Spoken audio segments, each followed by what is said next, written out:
बोले शंकर भगवान बोले सच्चे। तो लीजिए जब धाम में है तो एक बार राधा जी ने प्यारी जी से कहा कि मुझे कावड़ का मेला दिखा लाओ सावन का। भाई ध्यान से सुनना पीछे वाले।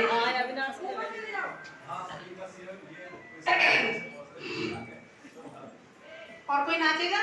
अभी तो लाखोरिया भी गाऊंगी मैं। अच्छा नहीं पर मैं सुनाने वाला भजन सुना दूं।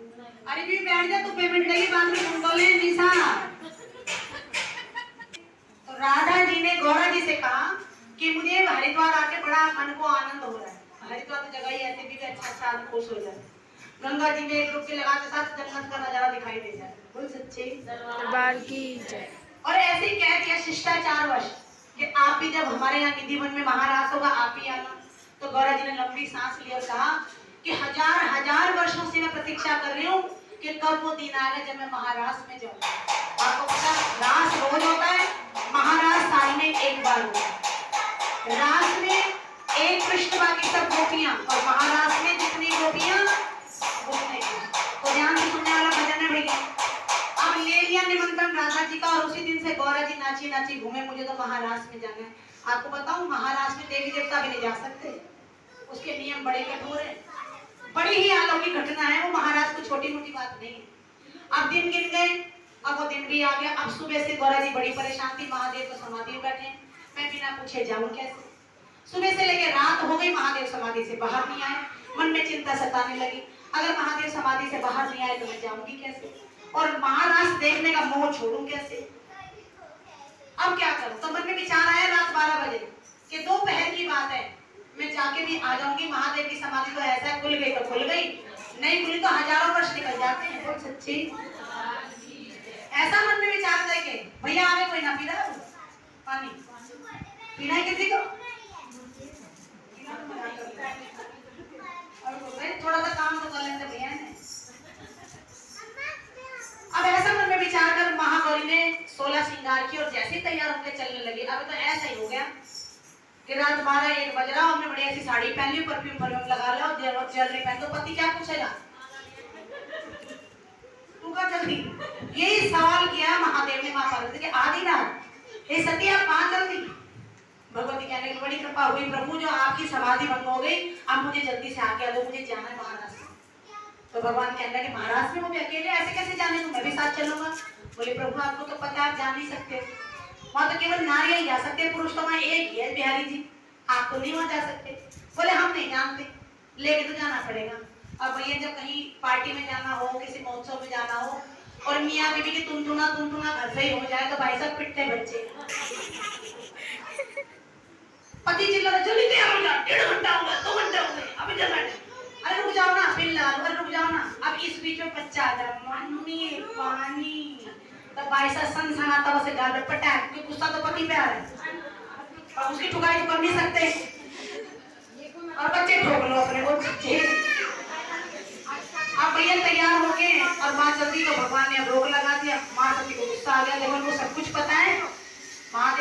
जानते हैं महाराज में नहीं जा सकता, मैंने फिर भी जिद कर रहे हैं। देखिए आगे क्या होता है, जाते हैं नहीं जाते, झगड़ा हो के यहीं रह जाते हैं, पड़ोसी आते हैं चुकाने के लिए, तो आगे पता चलेगा। हुई कैसी लीला रचाई भोले बाबा, ये लीला रचाई भोले बाबा, तेरी समझ में ना आई भोले बाबा, तेरी समझ में ना आई भोले बाबा। भोले जी पूछ रहे सुन मेरी माला, भोले जी पूछ रहे सुन मेरी माला, मेला देखने में भी जाऊं मेरी माला, मेला देखने में भी जाऊं मेरी माला। नारी का मेला है नर का नहीं है, नारी का मेला है नर का नहीं है। तुमको कहाँ ले जाऊं भोले बाबा, तुमको कहाँ ले जाऊं भोले बाबा, ये कैसी लीला रचाई भोले बाबा, मेरी समझ में ना आई भोले बाबा। अरे महादेव, नारी का मेला है नर का नहीं है, आप नहीं जा सकते, कैसे बताऊं? बोले हम तो जाएंगे। आप माता जी को गुस्सा आ गया, बोले जाओगे नहीं मानोगे? बोले बिल्कुल नहीं मानो, बता चल रही है। तो सती को गुस्सा आया तो उन्होंने कहा मेला देखने जो जाओ मेरे भोले, मेला देखने जो जाओ मेरे भोले, नर से नारी बनो भोले बाबा, नर से नारी बनो भोले बाबा, ये कैसी लीला रचाई भोले बाबा, तेरी समझ में ना आई भोले बाबा। भगवती ने ऐसे कह दिया कि मेरे साथ चलना तो नारी बनना पड़ेगा। माँ ने सोचा मान जाएंगे, कौन नारी बनेगा? पुरुष, मेरा पुरुष तो माँ बने भैया। लेकिन अजब गजब हो गया भैया, महादेव कह रहे नारी ही बनाने पर से राज ले।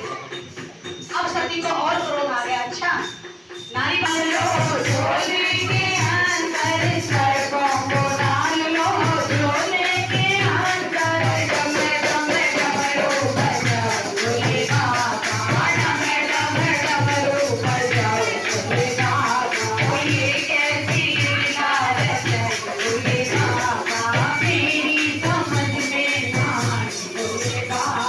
फटाफट भगवान ने चूड़ा बना लिया, बता पार्वती अब क्या करूं?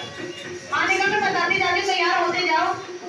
कानों में कुंडल नाक में धनिया, कानों में कुंडल नाक में, कानों में गजरा आंखों में गजरा, कानों में गजरा आंखों में गजरा, माथे पे बिंदिया लगाओ भोले बाबा, माथे पे बिंदिया लगाओ भोले बाबा। इतना श्रृंगार करा दिया भोले बाबा तो भोले ही हैं। गजरा लगा लिया, गजरा लगा लिया, नाली लगा ली, बिंदी लगा ली और चूड़ा बना लिया, कितने सुंदर लग रहे हैं महादेव। चल गौरा मैं तैयार हूँ। बोला जी ने माथा पीट लिया, तुम तैयार हो? जरा जाके देखना नर लग रहे ना नारी लग रहे हो। कौन तुम्हें नहीं पहचान लेगा तुम कौन हो? अभी तो बड़े सारे श्रृंगार बाकी हैं। ऊपर से माँ आराम से बोल रही, अंदर से ज्वाला धसक रही है क्रोध की। अगर तुम्हारी सहेलियों की कितनी पार्टी हो और तुम चलने को कह रहे पति कहीं, मैं भी चलूं, अब तुमको तुम क्या जगह करोगे? कोई किसी का तो पति नहीं आएगा। अब तुम्हारा पति कहेगा अपने और प्लाजो सूट दे दे, मैं भी चलूं। अब सोच के देखो कैसा लगेगा।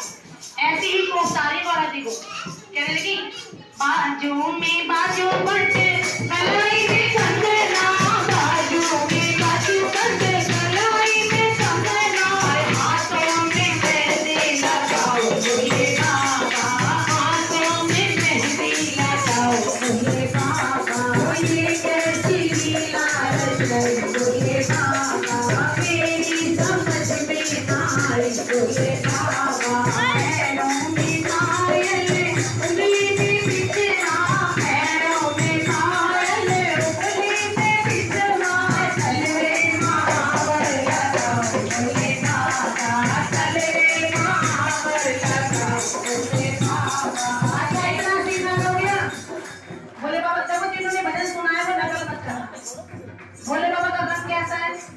कोई कहेगा नीला, कोई कहेगा ग्रे, कोई कहेगा काला, लेकिन आपको पता है महादेव का रंग वर्ष जैसा, सफेद कपूर जैसा।